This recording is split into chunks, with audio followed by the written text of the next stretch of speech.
So, what is the biggest factor that determines our happiness universally? I'm here to tell you that there's been a 75-year study involving two groups, basically one from upper income category and one from the poorest neighborhoods of a city in the United States. And the study was 75-year long, and it's still going on. But the overwhelming answer that they came to with regard to what determines happiness in our lives. There were people that started from a very high income. It wasn't money, wealth, cars, houses, anything like that.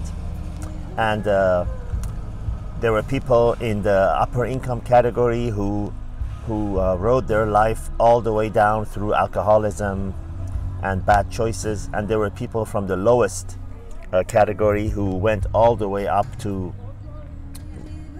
the top earners in life. But none of those factors really corresponded with happiness. What was the overwhelming result of what makes us happy universally was relationships. Relationships with family and friends, and personal relationships. Those who were in a relationship where they knew they had someone they could count on, when they knew that there was someone there, fared much better than those who were alone. As a matter of fact, it was found that being lonely and disconnected can be toxic. It can result in sicknesses, early death, and less defense against diseases that come to us, against illnesses that attack our body. And they also found out that it's the quality of relationship that actually mattered more than just the relationship itself, meaning people who were in a bad marriage where they were fighting in a contentious situation, they were actually less happy than those who were in either alone or in a quality relationship where there were normal arguments here and there, but overall they were in a strong relationship where both of them knew that there was someone there in times of need.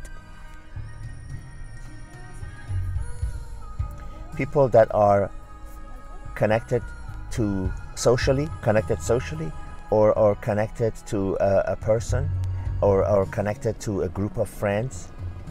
I'm sure you probably have experienced in your life where you have a certain group of friends that you regularly get together with. You have group meetings, and you go to their house, they come to your house, and you go all together in someone else's house, and you travel together. There's a group.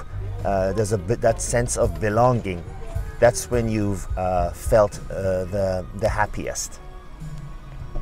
And in situations where you were on the outside looking in, perhaps you were sitting somewhere and you saw a group next to you or in the distance that are together laughing and talking. These are the times you felt most vulnerable, most lonely, and most unhappy, because you felt the force of not belonging.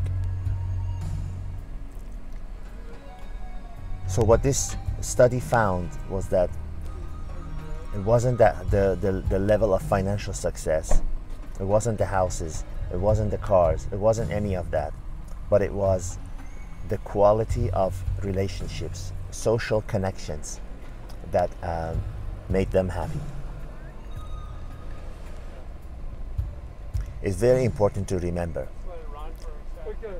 in surviving, in having a quality life, in enjoying the time that we have on this earth, that it's being connected to family and friends, being connected socially, being connected, being in a belonging state of mind is what determines happiness and longevity and better chance of recovery in times of sickness than when you're alone and disconnected, and when you feel that there's no one there when you need.